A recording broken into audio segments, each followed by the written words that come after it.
Selamat pagi Bapak Ibu, salam sejahtera untuk kita semua.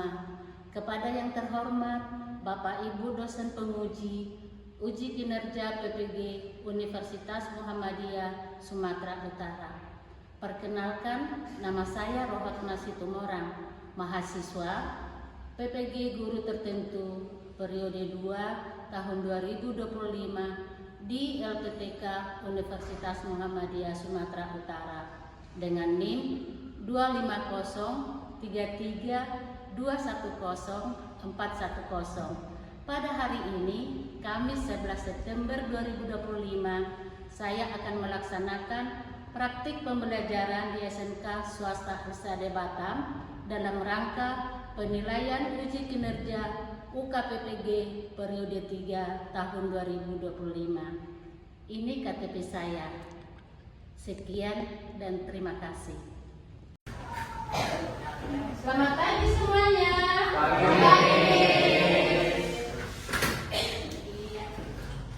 Kita pelajaran substansi ya hari ini ya. Bagaimana kabarnya hari ini? Semua sudah sarapan? Ketua kelasnya hadir? Ada yang bercerita? Sakit. Sudah ada informasi ketua kelasnya? Ada surat sakitnya? Iya. Oke. Nanti tetap kita doakan nanti pada saya biar kita sembuh ya dari penyakitnya. Hari ini kita belajar mengenai pencatatan transaksi akuntansi, tapi sebelumnya alangkah kita baiknya sebelum memulai pelajaran berdoa dulu supaya kita ketika kita menerima pembelajaran itu lebih enak dan leluasa, cepat paham ya, masuknya otak karena kita didahului oleh doa. Yang bikin doa silakan. Oke. Mari kita berdoa.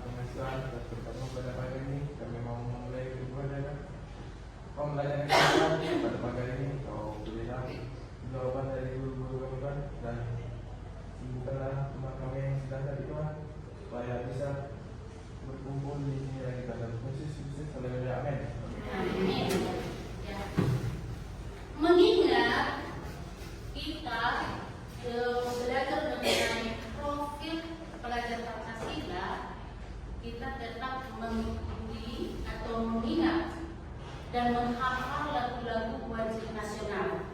Yang sebelum pembelajaran kita diingatkan supaya kita bernalar kritis, bergotong royong, bekerja sama kreatif di dalam belajar, mengikuti profil pelajar Pancasila. Kita mau menyanyikan lagu wajib nasional. Silakan berdiri.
jenis-jenis dari transaksi, ya.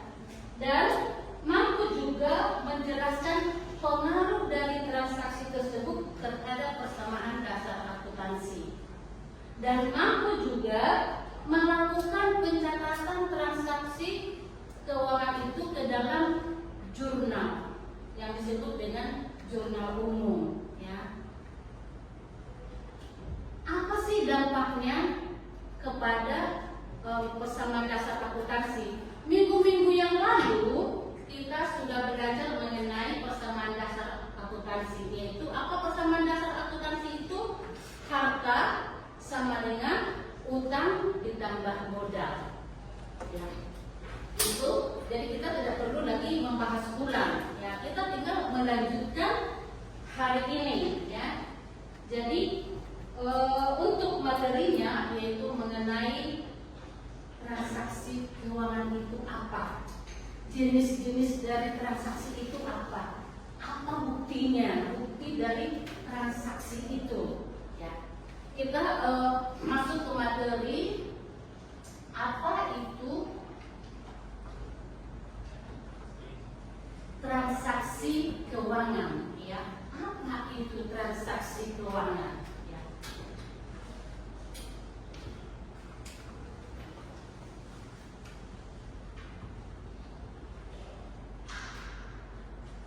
Coba buat salah satu bacanya, apa itu transaksi keuangan? Coba dibaca salah satu.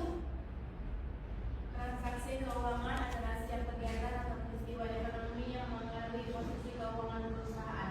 Iya, transaksi keuangan adalah setiap kegiatan atau peristiwa ekonomi yang mempengaruhi posisi keuangan. Tentu kita sudah tahu posisi keuangan, baik itu pengeluaran, baik itu pendapatan atau pemasukan, ya. Setiap perusahaan, setiap pekerjaan dimanapun usaha pasti harus ada catatan keuangannya, ya. Baik itu di rumah juga nih, di rumah orang tua pasti ada catatan keuangannya. Ketika orang tua mendapatkan mama mendapatkan uang dari bapak nih, dan kasih uangnya, pasti akan dibagi-bagi nih. Nah, akan dibagi-bagi. Jadi kegiatan dalam satu bulan itu apa? Mamanya langsung berpikir, beli beras, bayar listrik, bayar air, bayar internet, bayar uang sekolah. Jadi selalu ada yang namanya transaksi ini.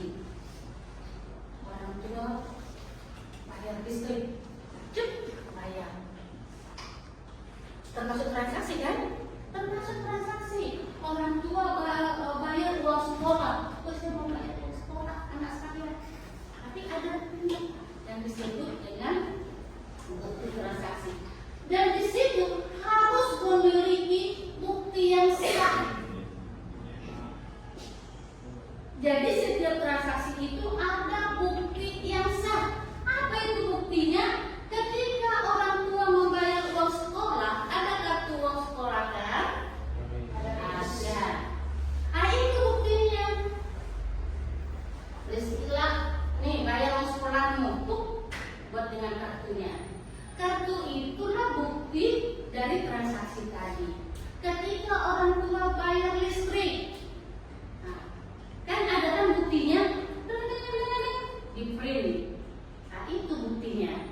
Nah, supaya lebih mendetail, Miss bawa contoh-contoh bukti transaksi di sini. Ada yang disebut dengan kwitansi. Ini adalah kwitansi. Ya. Semua bisa lihat?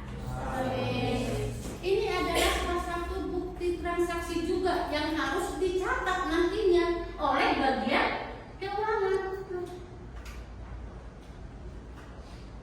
Di kantor manapun, di usaha manapun pasti harus ada bukti bahwasannya bayar. Ketika orang tua pun membayar listrik, ada buktinya, ya. Jadi di sini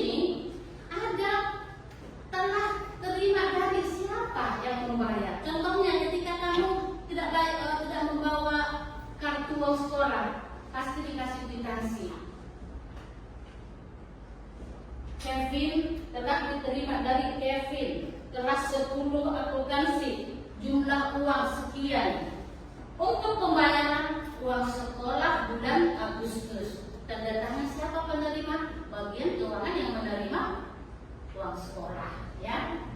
Itu salah satunya aplikasi. Ada yang disebut dengan nota. Nih, pernah lihat nota? Nah, semua pernah lihat ya. Nota ini juga ketika kita membeli atau membeli barang ke toko atau kemana kamu beli, ya, pembelian barang. Ketika kamu bayar, ada bukti salah satu di kamu yang sudah bayar lunas tunai, berarti yang putih ini satu lembar untuk pembeli, satu lembar untuk penjual. Jadi ada bukti. Ketika tidak sesuai barang yang dibeli, ada buktinya.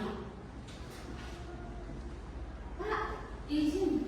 Tadi ada saya beli barang, ketika saya masukkan ke transaksi saya kasih 100 ribu contohnya. Tapi barang saya satu lagi di sini pena anak saya tidak tercatat di sini. Padahal hitungannya sudah 100. Cek nih, pergi ke toko cek. Oh iya bu, benar, tertinggal penanya. Semua ada buktinya. Mau berapa item yang kamu beli ada di nota ini. Ini yang disebut dengan nota kontan. Dan yang selanjutnya ada yang disebut dengan faktur, ya, faktur.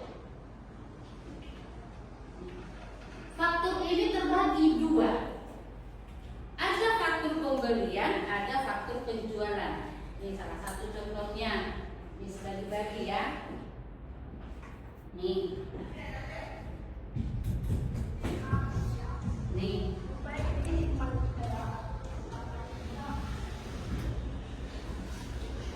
Coba dilihat, ada faktur di situ.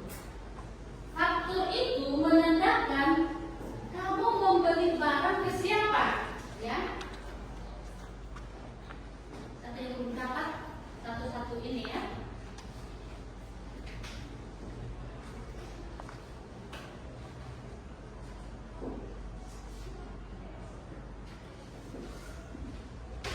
Siapa lagi yang belum dapat contoh faktur?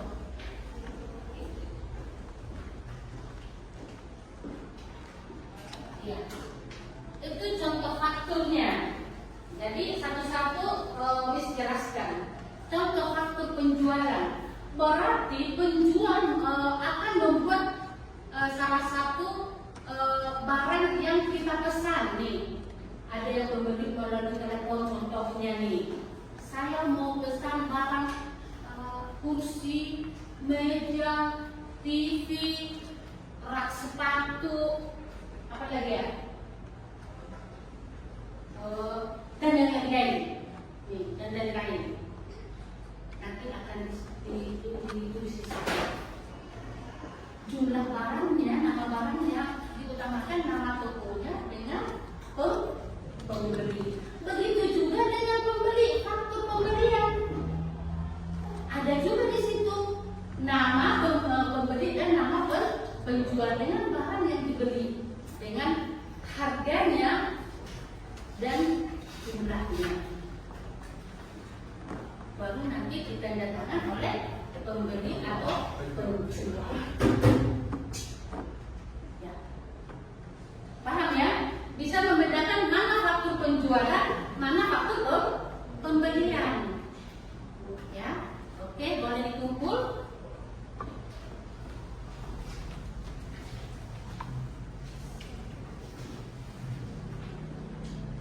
Jadi bagian keuangan harus benar-benar teliti, ya, harus benar-benar teliti di dalam mencatat transaksi.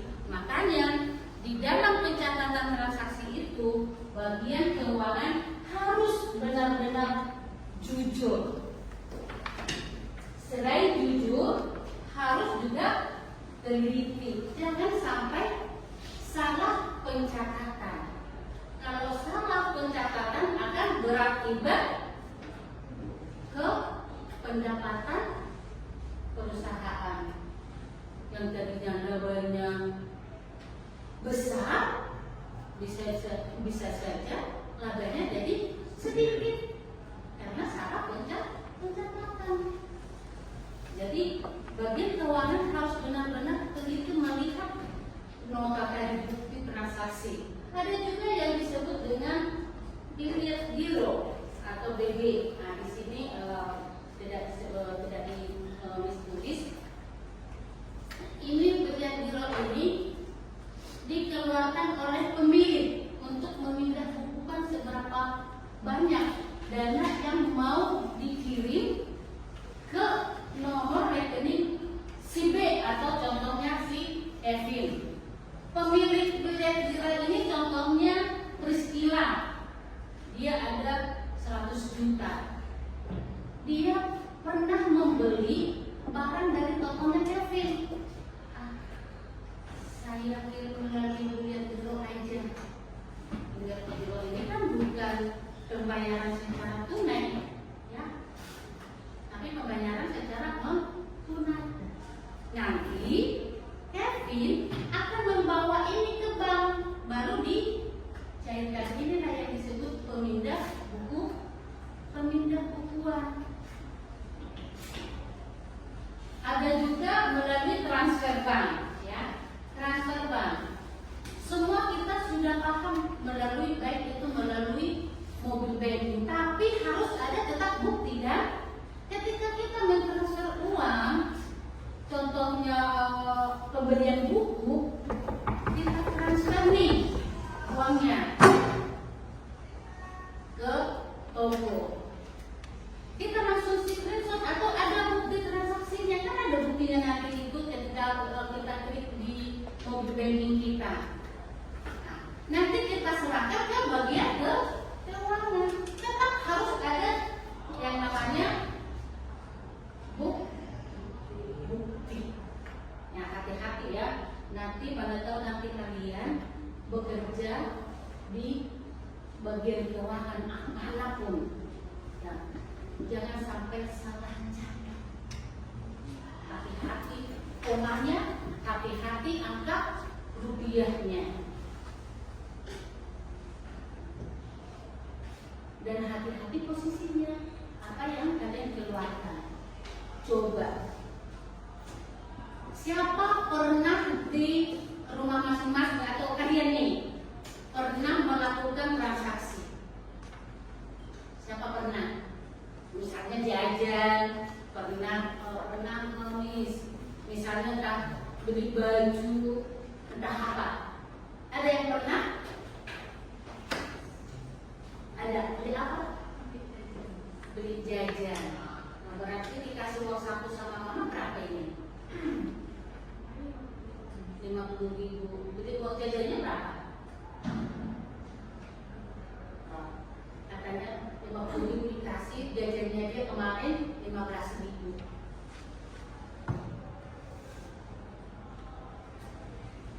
Ketika Priscilla membeli jajan, berarti dia mengeluarkan uang tunai, ya, uang tunai sebesar 15.000.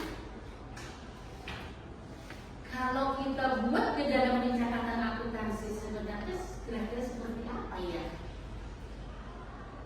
Coba kita lanjut lagi ya.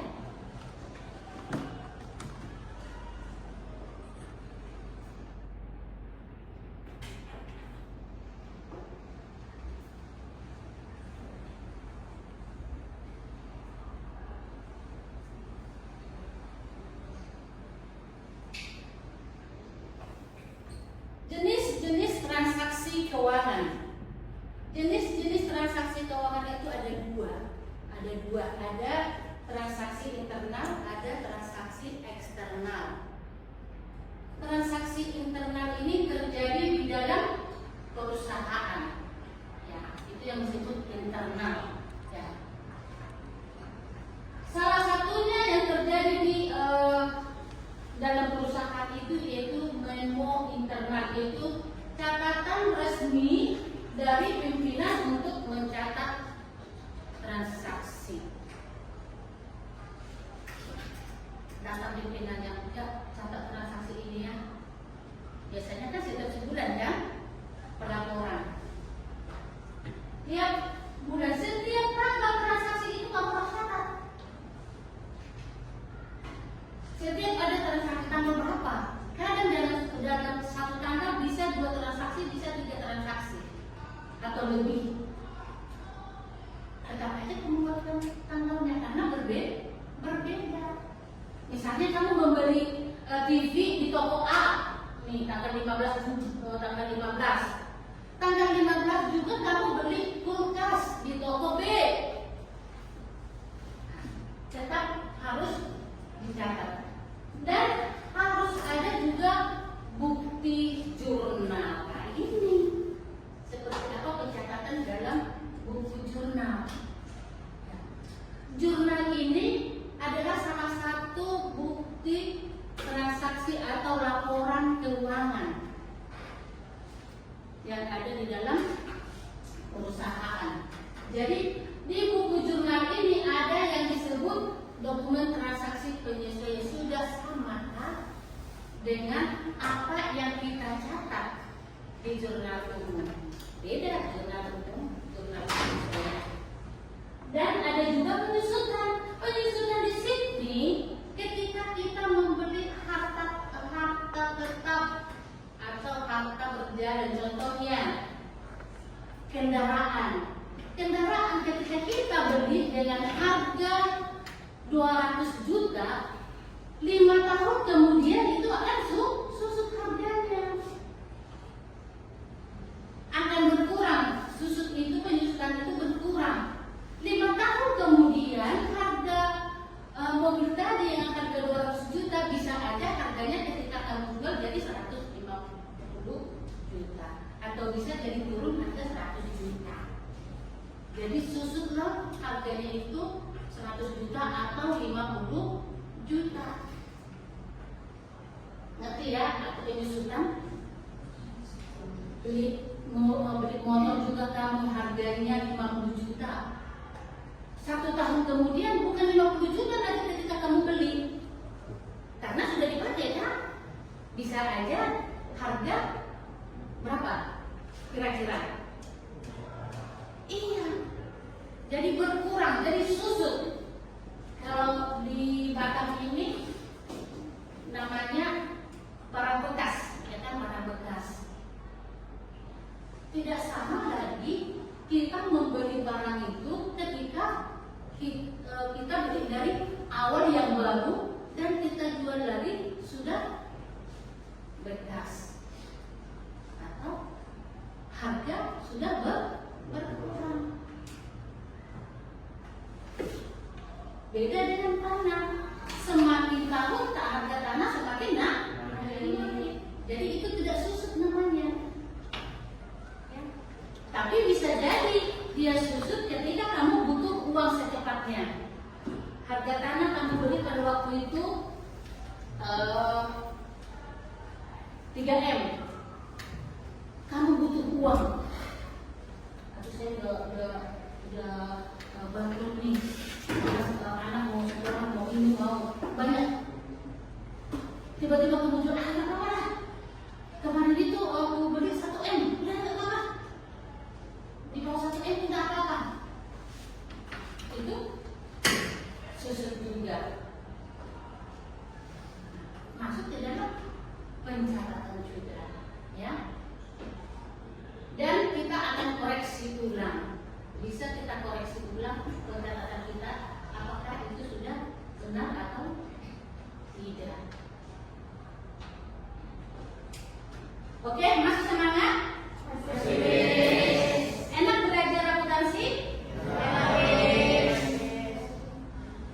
Di sini ada contoh pemakaian perlengkapan yang sudah disampaikan, ya. Contohnya, contoh pemakaian perlengkapan atau penyusutan aset, ya. Aset itu termasuk yaitu kendaraan tadi. Kendaraan itu termasuk aset atau harta. Perlengkapan pun termasuk harta. Ini perlengkapanmu kan? Termasuk harta kan? Perlengkapan untuk belajar. Ini perlengkapan termasuk.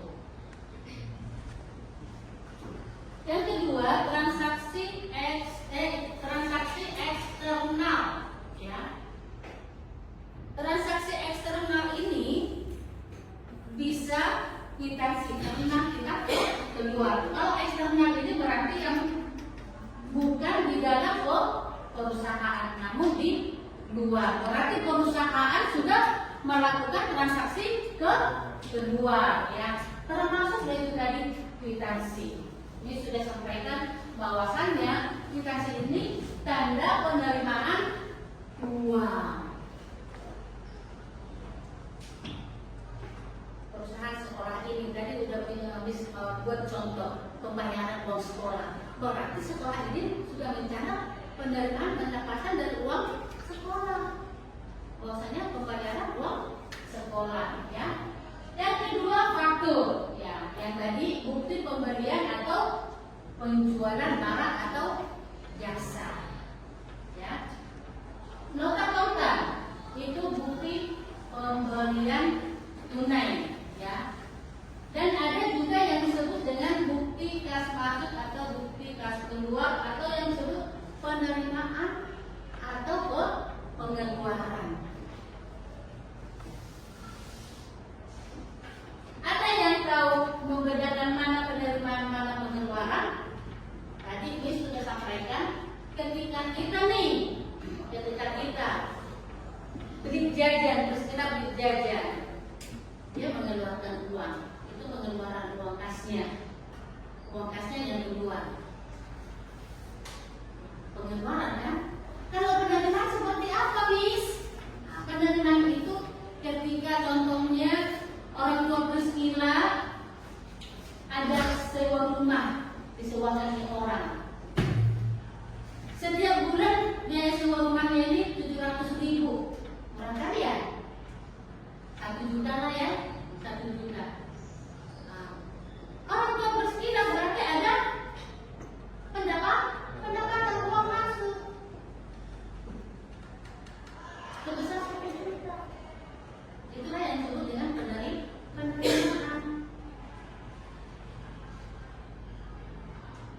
Masih semangat? Bisa membedakan penerimaan pengeluaran? Oke. Tadi misalnya sudah kasih contoh dengan giro atau pembayaran melalui bank tadi, ya. Contohnya pembelian barang dagangan secara kredit atau secara tunai. Sampai di sini ada yang mau ditanya? Jelas semuanya? Oke, kalau jelas berdiri dulu sekali lagi, biar agak semangat. Karena sudah agak apa ya? Kalau Miss ucapan semangat pagi, jawabannya apa? Pagi. Oke. Semangat pagi. Pagi.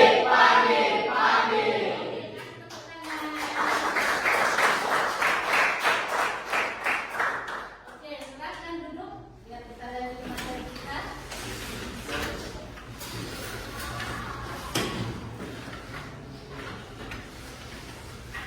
Ya, apa sih ciri-ciri dari transaksi keuangan? Ayo, kuat dulu bacanya, Kevino. Ciri-ciri transaksi keuangan. Pertama, dapat diukur dengan uang. Kedua, mengubah posisi harta, utang, modal, pendapatan atau beban. Ketiga, ada bukti transaksi. Keempat, bisa dicatat dalam sistem akuntansi. Iya, ada 4 ciri-ciri dari transaksi keuangan. Yang pertama tadi, dapat diukur dengan nilai uang.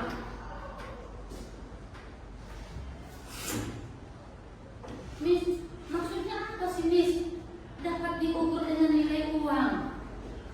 Ya, yang namanya mencatat transaksi akuntansi laporan keuangan setiap perusahaan harus ada nilainya.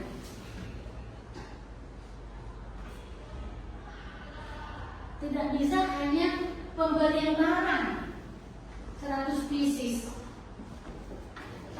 Bagaimana kita mencatat transaksinya pembelian barang 100 pieces, barang meja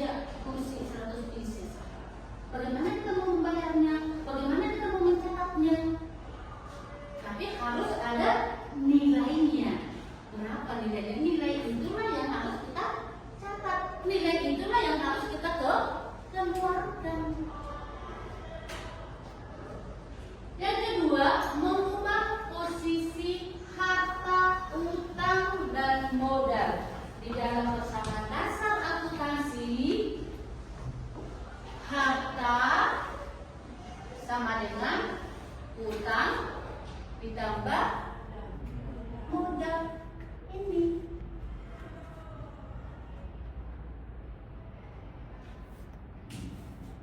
Mengubah posisi harta, utang, dan modal. Pendapatan itu kemana, Miss? Beban itu kemana, Miss? Pendapatan itu masuk juga di dalam harta. Beban itu juga termasuk harta. Beban adalah yang harus dibayar.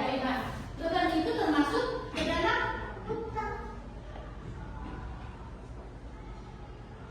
Kalau beban termasuklah itu biaya yang harus dibayar. Pendapatan itu termasuklah itu harta. Karena tadi Miss sudah sampaikan, ketika kita mendapat laba perusahaan termasuk pendapatan kan?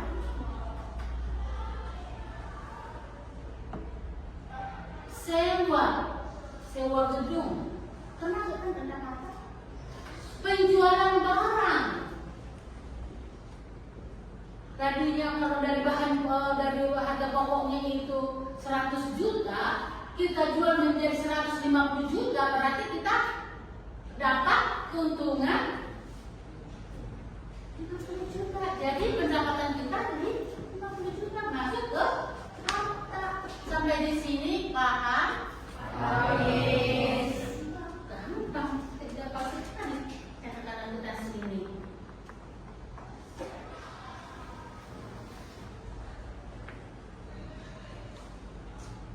Yang ketiga ada bukti transaksi dia yang tadi. Kwitansi, nota, apalagi faktur, dan bisa dicatat dalam sistem akuntansi. Fungsinya apa? Sebagai dasar pencatatan ke dalam jurnal dan menjadi alat verifikasi bahwa transaksi benar-benar terjadi. Ya, ada salah sedikit. Ya, transaksi benar-benar terjadi, memberikan informasi rinci mengenai jumlah, tanggal, dan pihak yang terlibat. Menjadi dokumen hukum jika terjadi audit, ya, atau perselisihan. Kadang jangan asal-asal di dalam mencatat, ya. Harus benar-benar teliti, harus benar-benar memahami, jangan sampai salah posisi, ya. Apa dampak dari transaksi itu di dalam akun? Jadi setiap transaksi akan mempengaruhi minimal 2 akun. Makanya tadi ketika peristiwa beri jajan, berarti uangnya keluar, kas keluar, posisinya di kredit, berarti dia jajan. Jajan ini adalah pembelian terhadap kas. Pembelian posisinya di DP, kas posisinya di kredit, ya. Sama dengan harta, utang, dan modal.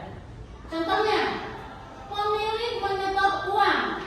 Nih, pemilik menyetor uang ke perusahaannya, berarti kasnya berkurang, modalnya ya bertambah. Kasnya berkurang atau bertambah?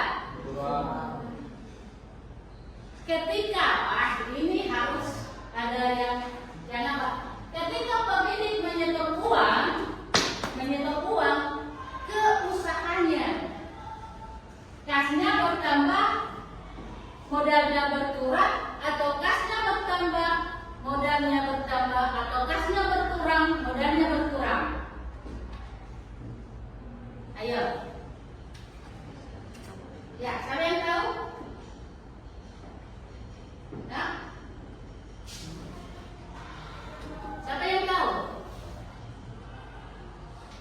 ketika pemilik menyetor uang nih,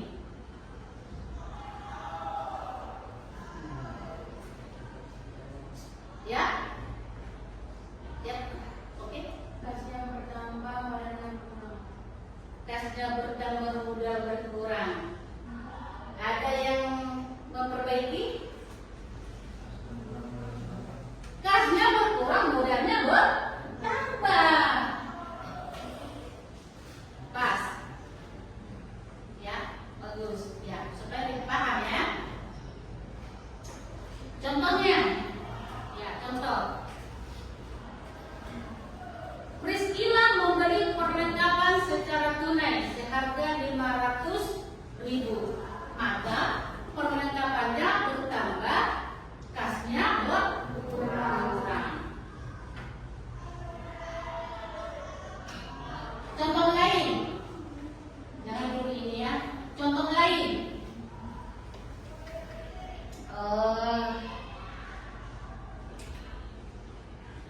Debbie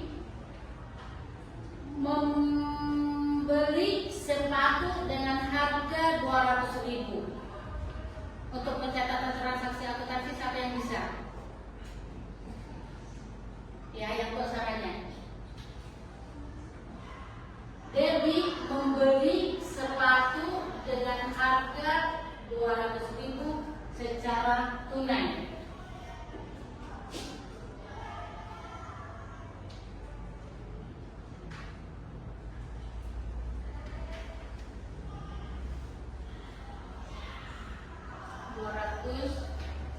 Ribu secara tunai. Ada yang bisa angkat tangan? Ya. Mengapa terdapat nilai Rp10.000? Iya, betul. Ya, kasih tepuk tangan. Oke.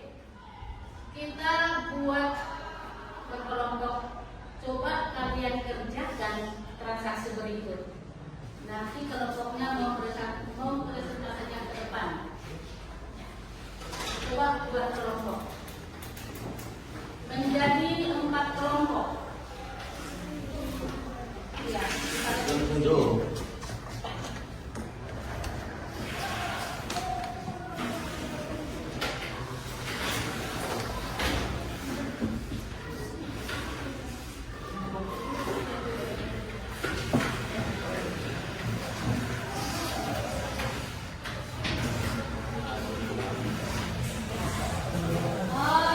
kasih waktu mengerjakannya.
menurutmu itu salah. Nah, seharusnya seperti apa pencatatannya?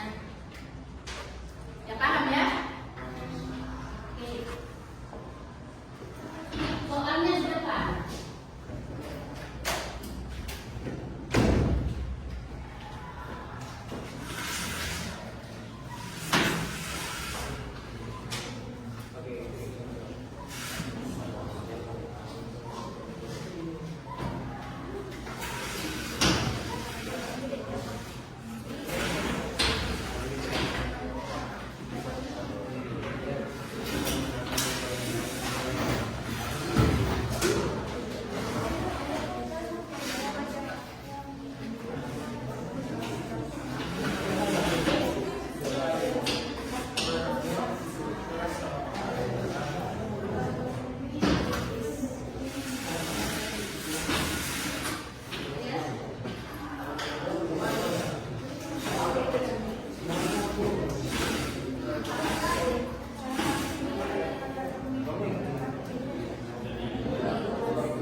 bagus ya, lebih bagus. Jadi artinya kalian semua paham kan? Satu kelompok itu semua paham.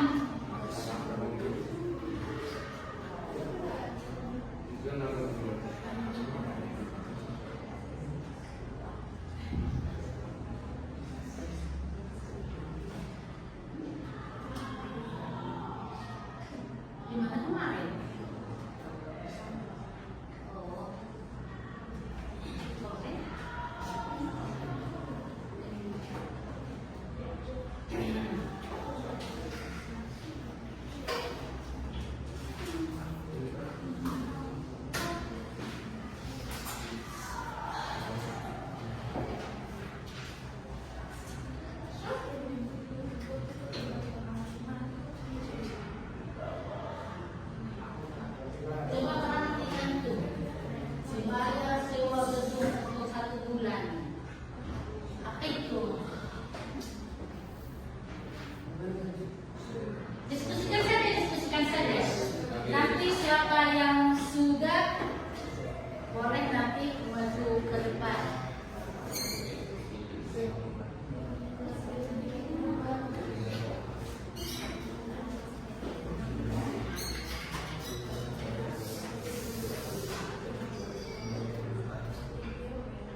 Sudah siap ini soalnya? Sudah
Oke, nanti diperhatikan sama kelompok lain ya.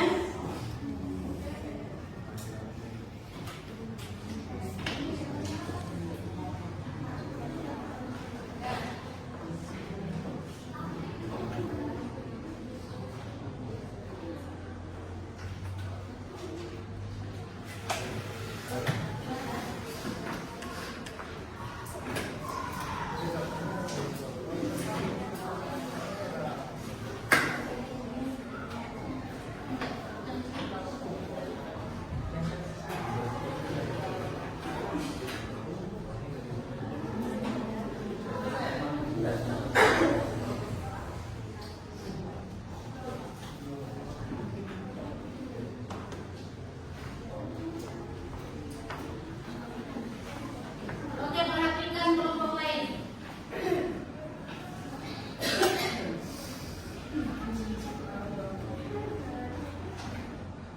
Satu Januari 2025 memilih penyetor modal tunai sebesar 20 juta ke dalam usaha. Transaksi pada 1 Januari 2025 adalah kas berada modal senilai 20 juta. Kas berada di debit sedangkan modal pada kredit. Ada yang salah, betul atau salah? Betul. Oke, lanjut.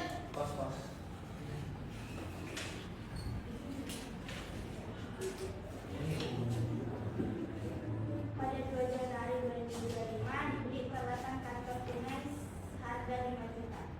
Maka transaksi 2 Januari 2025 peralatan pada kas peralatannya bertambah, maka di sebelah debit sedangkan kasnya berkurang di sebelah kredit. Ya, betul kan? Mana soalnya? 3 Januari 2025 dibayar sewa gedung untuk 1 bulan 10 juta rupiah. Transaksi 3 Januari 2025 ialah beban sewa pada kas senilai 2 juta rupiah. Beban sewa terletak di sebelah, sedangkan kas terletak di kredit. Karena kas yang berkurang akibat membayar sewa. Ada yang nyangka? Tidak, betul. Ya, oke. Ya, pintar-pintar ya. Akan berapa ini? Pada Januari 2025 menghitung nomor kantor secara kredit sebesar 1.500.000 dari toko bantu. Jadi transaksi pada 2 Januari 2025 adalah program tempat peralatan usaha. Maka si pembeli membeli tempat secara kredit. Berarti dia jadi utang ya, karena pembelian secara kredit. Ya, oke. Ada anggapan? Kelompok 2, betul? Jangan ragu-ragu, betul atau salah? Harus ragu-ragu kelompok 2. Oke, lanjut. 7 Januari 2025 diterima pendapatan jasa senilai 4 juta rupiah secara tunai. Jadi jurnalnya itu adalah kas pada pendapatan jasa. Kasnya itu bertambah dari pendapatan jasa senilai 4 juta. Kasnya berada di debit sedangkan pendapatan jasanya di kredit. Betul?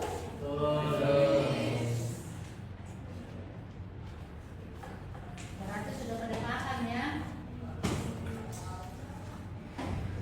Pada 10 Januari 2025 dibayar dengan karyawan seharga 1 juta. Maka transaksi 10 Januari 2025 beban ganti pada kas dan senilai 1 juta. Beban ganti di debit sedangkan kas di kredit karena kas berkurang. Iya, kasnya berkurang ya karena sudah membayar gaji karyawan. Oke. Ada sanggahan, betul? Mantap ya. Mantap kelompok 3. 12 Januari 2025 membayar utang kepada toko maju senilai 1 juta rupiah. Jadi kasnya berada di debit sedangkan utang usahanya di kredit. Betul? Betul. Betul kelompok 3. Ada yang bilang salah? Kenapa salah, Nak? Itu tadi dijelaskan kalau misalnya itu membayar utang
setiap kelompok yang sulit di dalam hasil diskusi ini mengenai kasus transaksi ini? Sulitnya di mana? Ada yang sulit, kelompok 3 ada yang sulit, ada yang bingung. Sudah oke? Berarti Miss menganggap kalian sudah paham mengenai pencatatan transaksi, ya, mengenai pencatatan transaksi ini. Coba kalian simpulkan. Menurut kalian nih, simpulkan dulu materi hari ini mengenai pencatatan transaksi keuangan ini, materi kita hari ini. Apa yang bisa kalian simpulkan, yang kalian dapat? Coba. Oke, Kevin? Setiap transaksi keuangan harus terdapat bukti seperti nota, faktur, dan kwitansi. Oke, ada lagi? Oke?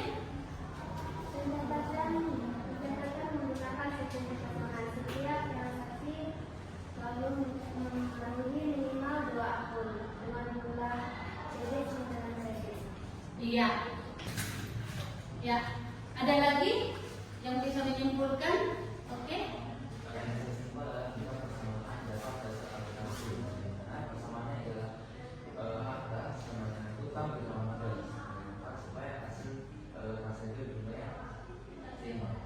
Iya. Ada lagi pendapat lain? Oke, lanjutnya. Menurut kesimpulan saya, kita harus menggunakan dasar nilai keuangan objektif, yaitu kita harus mencatat semua transaksi berdasarkan nasional dan global. Iya. Ada pendapat lain? Oke. Kejelasan waktu realisasi transaksi dicatat sesuai periode yang terjadinya, hari, bulan, tahun untuk menghasilkan laporan yang tepat waktu. Ada lagi yang bisa menyimpulkan? Iya, nah? Ya, jika telah dilakukan dengan jujur, tepat dan bukti, atau laporan akurat dan sertifikat. Iya. Jadi benar semuanya, semua benar. Jawabannya semua bagus. Ya. Jadi di dalam prinsip dasar pencatatan akuntansi itu, setiap transaksi itu, ya, harus ada bukti yang dikasih tunjuk tadi. Baik itu kwitansi, baik itu nota, baik itu faktur dan lain sebagainya. Jadi harus ada bukti untuk bisa dicatat di dalam laporan keuangan, ya. Dan pencatatan juga harus memiliki sistem berpasangan. Tadi pasangannya contohnya nih, pembelian perlengkapan, berarti harus ada pasangannya 2. Perlengkapan bertambah, kasnya yang berkurang, berarti perlengkapan terhadap kas. Inilah pengaruhnya. Ini yang disebut berpengaruh. Jadi perlengkapan terhadap kas, dan juga harus mengikuti ke dalam persamaan dasar akuntansi, yaitu harta sama dengan utang ditambah modal. Jadi dia harus seimbang antara harta plus utang ditambah modal itu. Jadi seimbang ya, jumlah harta dengan jumlah utang dengan modal ini harus sama.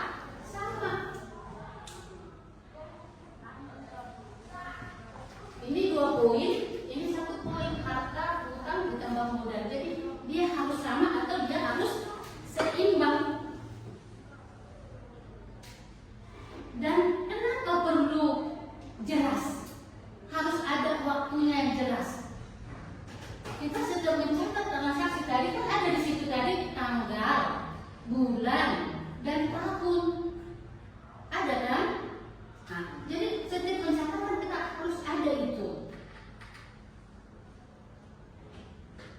Dan perlu juga kita jujur.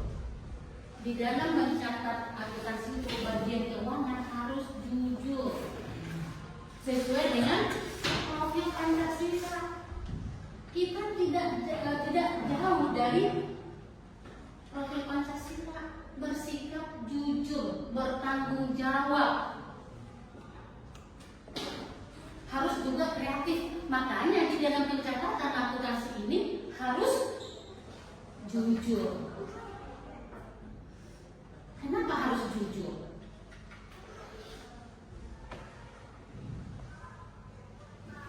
Supaya tidak ada kesalahan nanti. Ketika kamu nih mau mengurus si A, ini nanti saya catat aja nih tadinya pendapatan ini 500 juta, saya catat aja 400 juta, lumayan 100 juta masuk kantong. Korupsi kan? Iya kan? Itu akan mempengaruhi perusahaan akan bagus lama-lama kan, kamu kan ketahuan kan? Ketahuan. Ini duit kemana mana uangnya? 100 juta lagi.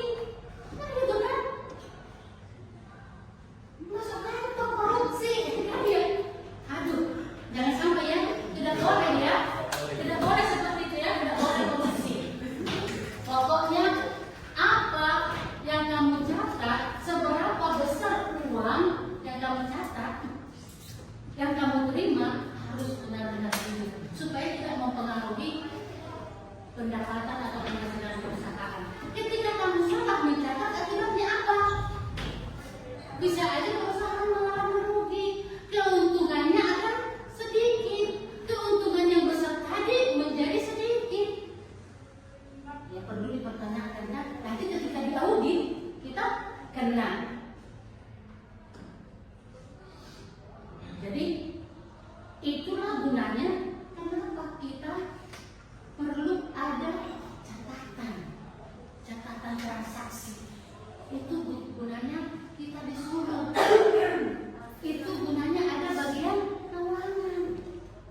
Bukan hanya untuk menerima, mengeluarkan, menerima, menganggarkan.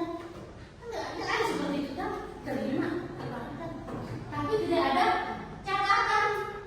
Tidak ada bukti. Kasih aja dulu gajinya si Tevino. Kasihnya 5 juta. Gajinya siapa? Nah, 7 juta. Asal kasih saja. Nanti lupa. Coba perhitungan dulu uangnya. Kemana saja uang itu? Kamu taruh Mbak Kala. Kemana ya? Aduh, kemana ya? Lupa dia. Udah lupa kemana? Padahal uangnya itu sebenarnya dia jujur uangnya itu sudah keluar, membayar gaji, membayar listrik, membayar air, membayar internet, membeli perlengkapan kantor. Namun karena dia tidak ada catatan, tidak ada buktinya, dia mengeluarkan uang. Habis deh. Makanya perlu kita antisipasi. Setiap ada transaksi, setiap kita mengeluarkan uang, tetap harus ada catatan sekecil apapun. Ketika kamu nanti kerja di kantoran, kamu mau pegang bagian keuangan, ya dipercayakan nih yang punya perusahaan nih, dipercayakan kamu mau pegang bagian keuangan. Kamu harus benar-benar teliti. Bisa aja nih bagian keuangan di bank BCA, bisa di perusahaan McDonald, kan bisa ya? Kenapa tidak? Ya kan? Jadi perlu tadi ketelitian. Sekali lagi disampaikan, sekecil apapun nilai uang itu harus ada catatan supaya ada bukti.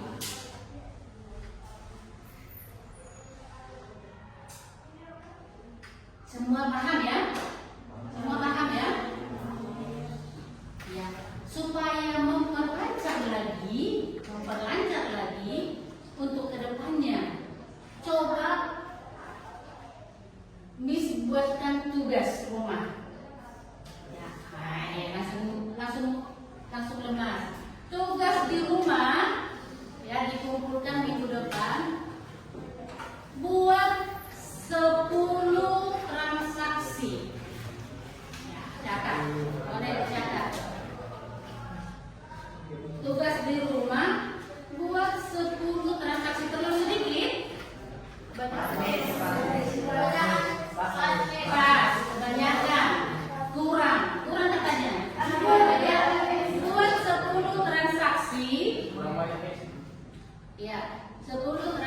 transaksi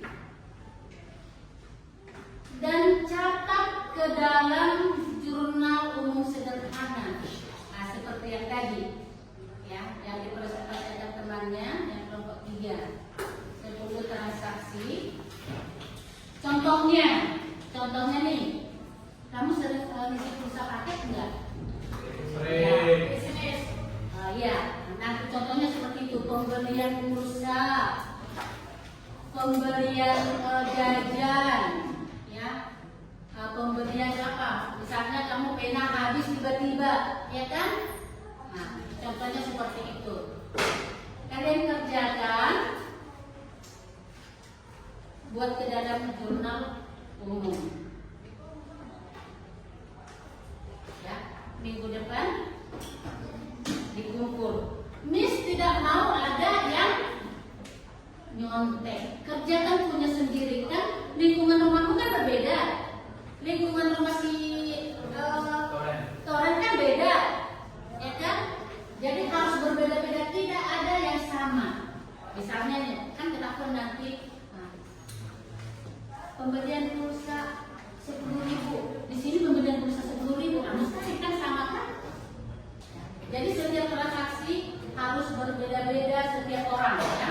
Setiap orang berbeda-beda. Tidak ada satu. Ya, tidak ada satu transaksi yang sama. Kata-katanya bisa, tapi nilainya bisa aja yang berbeda, ya. Semua paham ya? Semua sudah memahami materi untuk hari ini. Coba yang sudah memahami materi hari ini siapa? Oke, ya. Berarti sudah mantap ya, semua tahu bagaimana membuat atau mencatat setiap transaksi ke dalam jurnal. Oke. Jadi untuk kedepannya supaya lebih efektif lagi kita untuk belajar, dibiasakan langsung mengerjakan tugas sesuai dengan waktunya. Ya, jangan lupa sekali lagi, sekali lagi Miss sampaikan harus jujur sesuai dengan nilai Pancasila. Oke. Sebelum Miss mengakhiri materi hari ini, boleh semua berdiri. Bahwasannya materi hari ini sudah selesai. Ya. Tapi yang tahu tadi materi hari ini pencatatan transaksi keuangan. Ya. Sekali lagi persamaan dasar akuntansi adalah harta sama dengan utang ditambah modal. Sama-sama mengucapkan 1, 2, 3.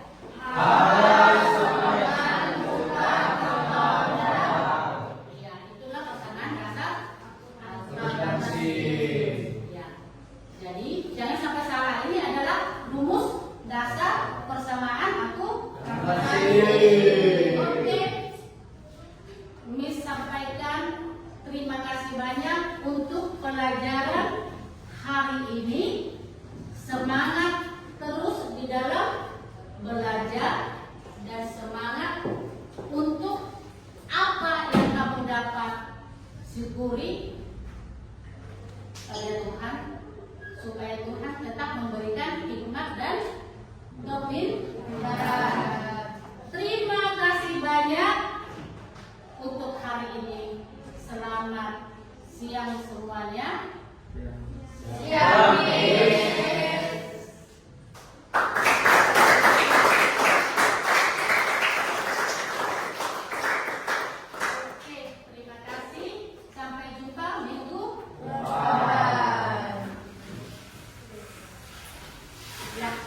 Tutup dalam doa.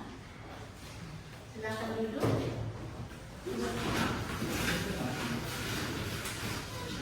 Oke, Kevino, pimpin dalam doa.